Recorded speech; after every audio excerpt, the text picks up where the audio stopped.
hottest rock groups around, owes a lot of its success to the antics, acrobatics, and lyrics of lead singer David Lee Roth. Not long ago, when he was between tours, I got the chance to talk with him about his music, his career, and his incredible energy.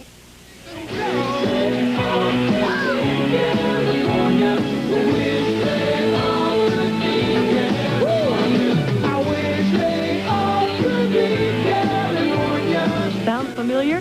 The lead voice behind the current recycled hit California Girls is none other than David Lee Roth, the outrageous lead singer of the rock group Van Halen in his first solo outing. It's the whole experience of being together, of creating together, performing together, arguing together. That whole camaraderie is intrinsic to the music. There would be no Van Halen without that. What do you think is the most unique thing that Van Halen brings to rock and roll? Why are you different? I think Van Halen can deal storm and thunder. Van Halen can go down to the beach with a sword in one hand and a torch in the other and still inject a sense of humor. I call Van Halen's music an entire pretense big rock.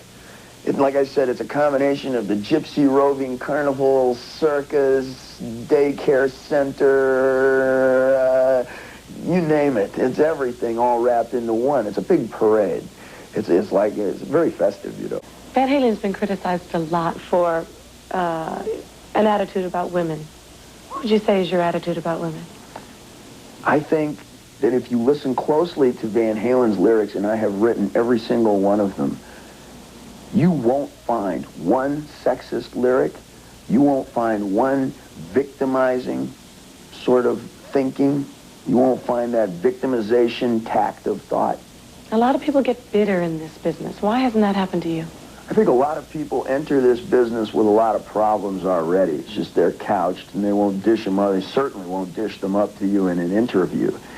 They come in with a lot of bitterness. They come in with a lot of problems, and then only compound it through drug use, drinking, the stress in terms of hours and responsibilities that are heaped upon them, or that they heap upon themselves through excess, laziness, sloth, egotism, just like any other major corporation.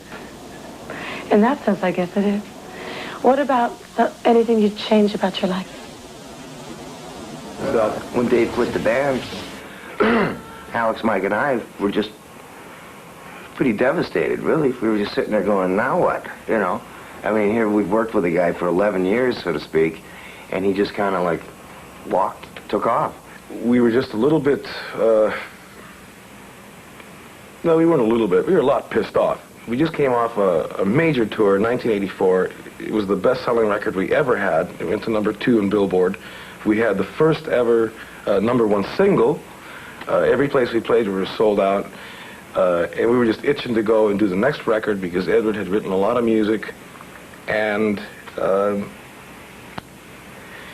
Dave wanted to be a movie star. Well, it wasn't the creative part of working with him. I think we made some great music together.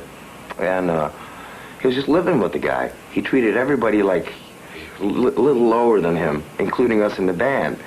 And, you know, that's not the way a band works. He said, just like any band, we're having a career difference here. We're having a musical difference. And we're going to go our own ways. And we cried and we hugged and he split. And 2 weeks later, I'm reading in Rolling Stone what an asshole I am.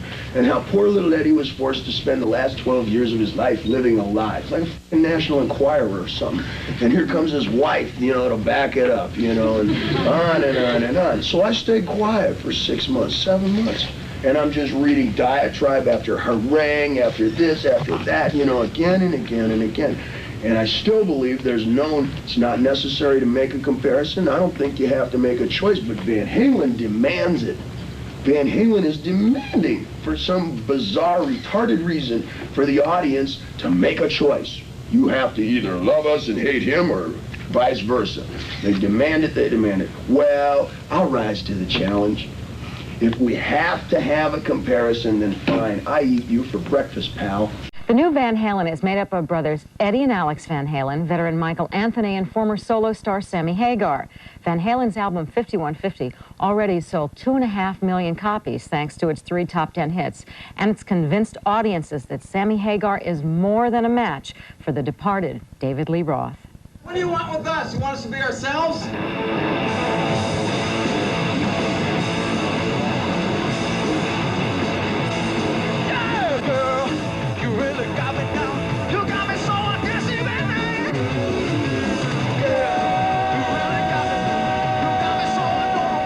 The general public who has been buying 5150 like hotcakes didn't even blink at the change in the personnel in this band. In fact, the album soared. Did that surprise you? Oh, yeah, they did blink. They went, whoa. All right. It sounded like this before.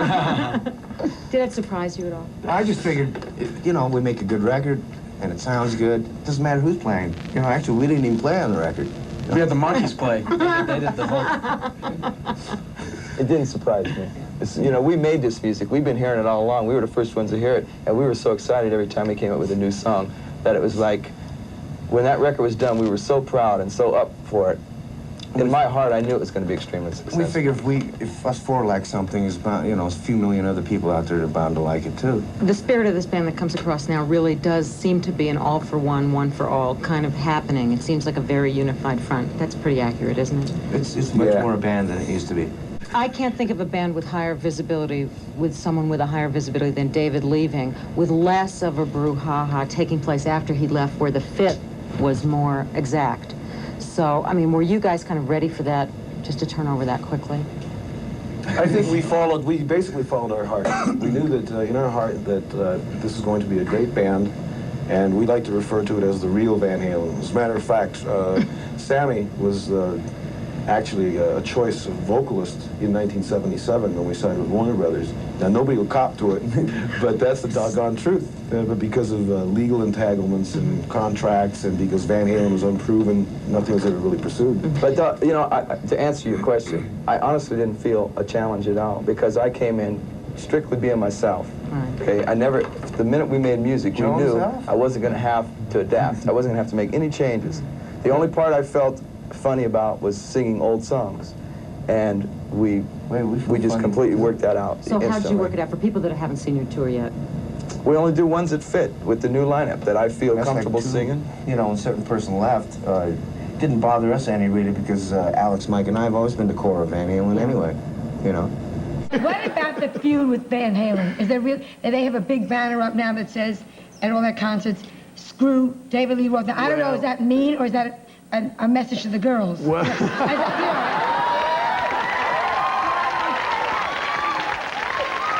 don't know. You know what?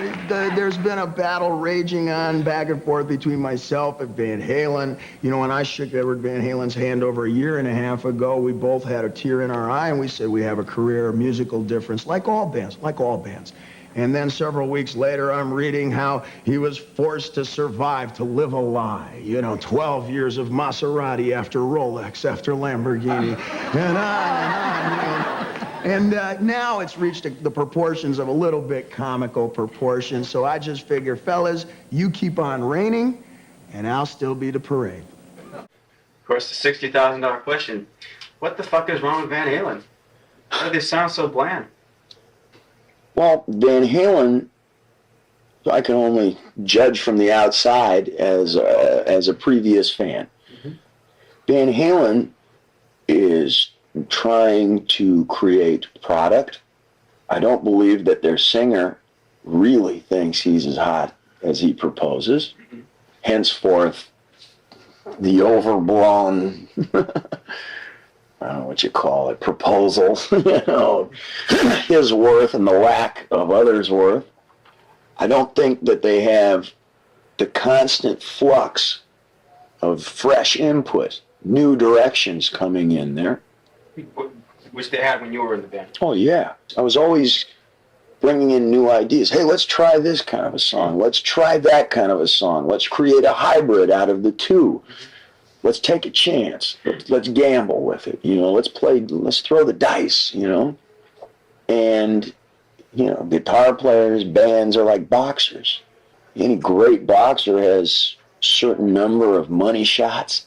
They're really good punches. The rest of it is so-so.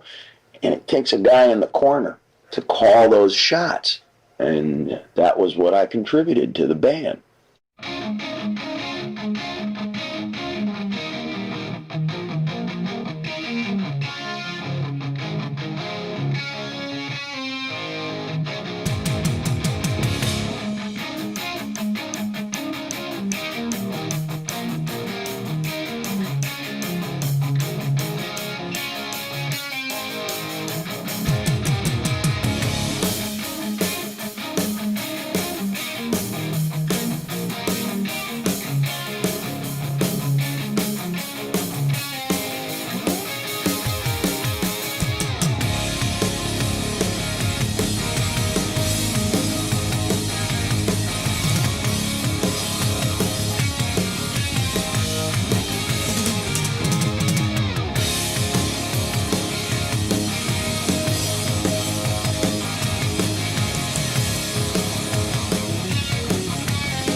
Hey everybody, welcome to part 7 of my Van Hagar album.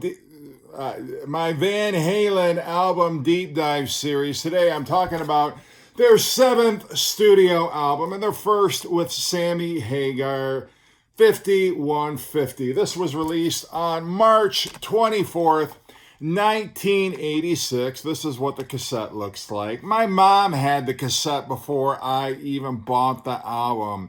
My mom hated Van Halen before this album, but the sweet, sweet nothings that Sammy Hagar was whispering in every listener's ear caught the attention of a lot of people who before had never really taken much notice of Van Halen. I mean, yeah, 1984 was a big album, but some people were turned off by David Lee Roth, whereas Sammy Hagar seemed a little bit safer, I guess, of a lead singing choice. And it was a much softer, gentler Van Halen than we had seen before, even by 1984 standards. So, yeah, so what all happened? What the hell? 1984 was such a blockbuster album. It broke Van Halen huge around the world. And what do? They go and somehow figure out a way to screw it all up with David Lee Roth. Yeah, David Lee Roth, apparently the story goes, he left. There was some argument because Eddie Van Halen and Alex Van Halen were not happy about the fact that David wanted to put out his solo EP with a bunch of kind of knuckle-headed cover versions that were really sappy, along with videos that made David Lee Roth pretty much a buffoon and a caricature of his former self. I know he had a lot of fun making it, but it certainly put a stain on his reputation as one of the bad boys of rock and roll. So anyway, Eddie Van Halen tried to find a replacement lead singer, and he was getting his Lamborghini fixed apparently, and his mechanic said, how about you call up Sammy Hagar? And Eddie's like, oh, the Sammy Hagar from Montrose? And he's like, yes, the Sammy Hagar from Montrose. And he said, the Sammy Hagar who just had the big hit with I Can't Drive 55? Yes, that's Sammy Hagar. And so Eddie Van Halen picked up the phone, and before you know it, he and Sammy were the best of friends. And it's so funny to see interviews around this time where they are just in love with each other. And I think a lot of it has to do with the rebound. They're trying to act like they don't miss David Lee Roth at all, that they're happy to have Sammy. That songwriting has never been such a rich and rewarding experience. And of course, it was all bullshit because by the end of the 90s, they couldn't stand each other. They hated each other. And Eddie was saying a lot of the same thing. He was slinging a lot of the same crap that he was slinging at David Lee Roth in 1985 and 1986 at Sammy Hagar only 10 years later. So this was a very short-lived union. But as far as 5150 goes, I have really mixed feelings about it. It is a great album. Okay, let me just say, it's a great album for Van Hagar. It's not a great Van Halen album. And people who, like myself, prefer the David Lee Roth era of Van Halen. It took some adjustment. It was kind of like if you're a kid and your parents get divorced and mom brings in another dad, and in some ways he's a cool dad, but in other ways maybe he doesn't watch sports or he doesn't like rock and roll, or there's something that just not the same as the old dad. But anyway, there's always the debate, is it Sammy Hagar's fault that we got a couple of ballads on this album? And I would submit to you, probably not. I mean, Eddie Van Halen was writing the music for this album, and Eddie Van Halen was kind of, you could see he was steering the ship in that direction anyway. He was going for a more radio-friendly sound, and so Eddie would present the music to a song like Love Walks In to Sammy Hagar, and Sammy Hagar, listening to the music, he's not going to write a song about banging strippers or pounding shots of tequila. It's just a ballad. It really is. Now, that does not excuse the fact, does not excuse a lyric like some kind of alien waits for an open. Like, I have no idea what the hell that means. But anyway, it's not all Sammy Hagar's fault. And I've given Sammy Hagar a lot of crap on my channel. And some of it good-natured. I do not hate Sammy Hagar. I just don't like Van Hagar as much as Van Halen. Is 5150 a great album? Yes. Is it a masterpiece? No. Is it as good as the first David Lee Roth 6 Van Halen albums, I would submit to you, now they're just not my favorite. You could definitely make the case 5150 is a better album than 1984, and I wouldn't try to talk you off that position, but for me, 5150 is always going to be number 7 in my Van Halen ranking. And another thing, Ted Templeman was no longer behind the producer's desk. They brought in Mick Jones. Yeah, Mick Jones from Foreigner and Don Landy. No idea who that is. So already their sound was going to change. They were going to sound different. So anyway, let's get into the songs on this album. So it opens up with Hello, baby. Hello, baby. And already it's like, okay, Sammy is trying to fill Dave's shoes because, of course, that's something David Lee Roth would have sang, or, the posturing David Lee Roth would have done. And so, good enough. Yeah, it's a kick-ass album opener. It sounds like Sammy Hagar, and I wouldn't say it sounds necessarily like Van Halen, but it is a great kick-ass rock song.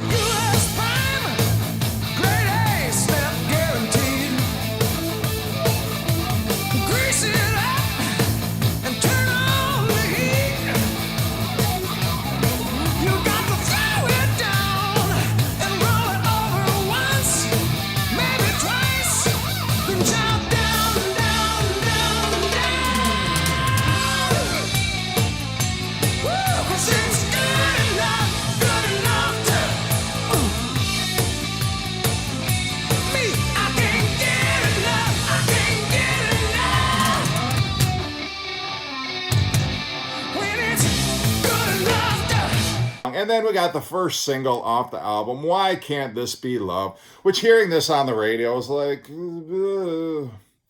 okay. And Sammy Hagar's lyrics are a lot more lovey-dovey than David Lee Roth. David Lee Roth was talking about, people on the fringes of society, people who were in trouble with the law, people who had addiction problems, prostitutes, strippers, just kind of the seedy part of life. Whereas Sammy Hagar, he was all about love, and he was all about lost love and finding love again. And when am I going to be in love? Love, love, love, love.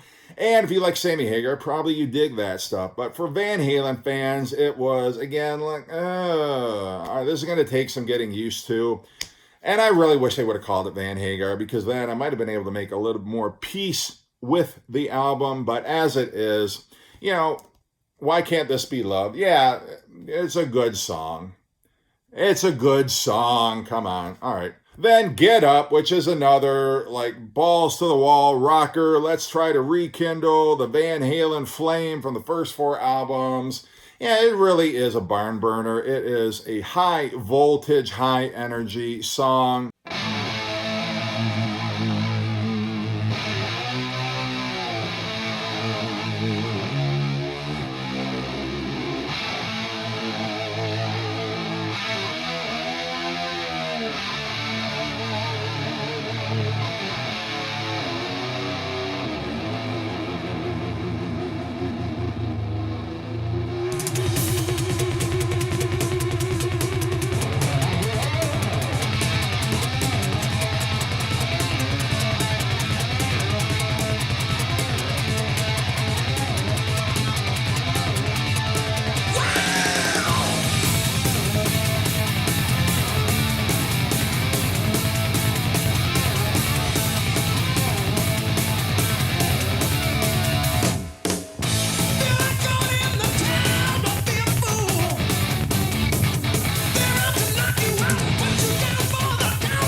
Then we have Dreams, which already, can you ever imagine David Lee Roth titling a song Dreams? That's what dreams are. Can you ever imagine David Lee Roth writing a lyric like that's what dreams are made of? Hell no. And that's what I mean when I say it's Van Hagar. It's not Van Halen. And that stupid video with the Blue Angels, I can't stand it. That video comes on, I want to vomit. I don't know why I have such a negative reaction to it, but I just do. And you may roast me in the comment section over that position, but that's just the way I feel. But is it a great Van Hagar song? Yeah, it's pretty decent. It's better than most ballads that were coming out in 1986, so it's not awful. But then Summer Nights is a great song. Great Sammy Hagar song. Great Van Hagar song. I do like that one, especially in the summertime. It's a great summertime hit. I'm not going to disparage any of the songs on here. I might poke a little good-natured fun at them, but I don't hate any of the songs on here. So that's the way that we wind up side one. Side two starts off with Best of Both Worlds. I like the riff on here. I love Eddie's guitar playing on here. It's very melodic. He's got some great riffs. Certainly after what was kind of a dry spell with the Diver Down and the 1984 albums, it seems like Eddie Van Halen's songwriting has been rejuvenated. And a song like Best of Both Worlds, it's a great song. It just is. Some of the lyrics don't make sense. And reading the lyrics, it's like, what in the hell is Sammy talking about? And he tries to make rhymes that a little bit miss the mark, or he doesn't even bother with a rhyme at all. But that's just who Sammy Hagar is. That's what you're getting when you choose him to be your lead singer.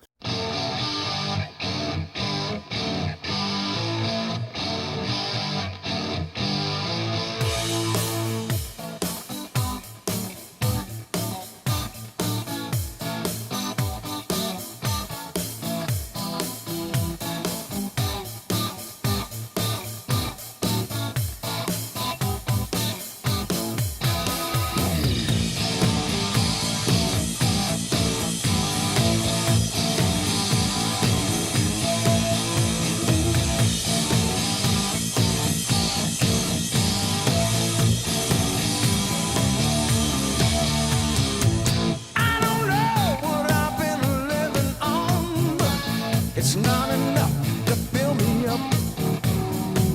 I need more than just words to say. I need everything this life can give me. Hey, hey, yeah. 'Cause sometimes it's not enough. Ow! Yeah, Best of Both Worlds is a cool song. Then Love Walks In. Again, another ballad, another syrupy. It's fine for Van Hagar. I like I said, I don't hate the song. I just can't imagine what kind of lyric David Lee Roth would have put to a song like this, because it just doesn't suit the style that he was writing. And I mean, he did write I'll Wait. He wrote lyrics for that, which certainly is not much off-brand than Love Walks In or Why Can't This Be Love or Dreams. But anyway, yeah, Love Walks In is fine, except for that stupid alien line. Then we have my favorite song on the album, the title track, 5150. I love the riffs on this album, how it goes in different directions. It's heavy, then it slows down. And I love Sammy's vocal on here. My favorite freaking song. I would have loved to have heard some David Lee Roth lyrics and vocals for this particular song. It's sort of like what might have been listening to 5150. But anyway, I love 5150. And then if anybody hates on one track on this album, it's going to be Inside, because it's sort of Sammy and the boys kind of goofing around and being a little silly. And it's just kind of got a keyboard riff to it. And it's sort of like along the lines of, you know, Happy Trails, Big Bad Bill, those kind of goofy songs, like, you know, Could This Be Magic, along that line. So, Aaron Mutha Alamar, I know you love this song, and God love you. I just think it's okay. I don't hate it, but I feel like they could have, you know, closed the album on something stronger than Inside. But anyway, that's my take. My very opinionated take on 5150. Let me know what you think about the album in the comment section. Hope you're enjoying these deep dives. And take care.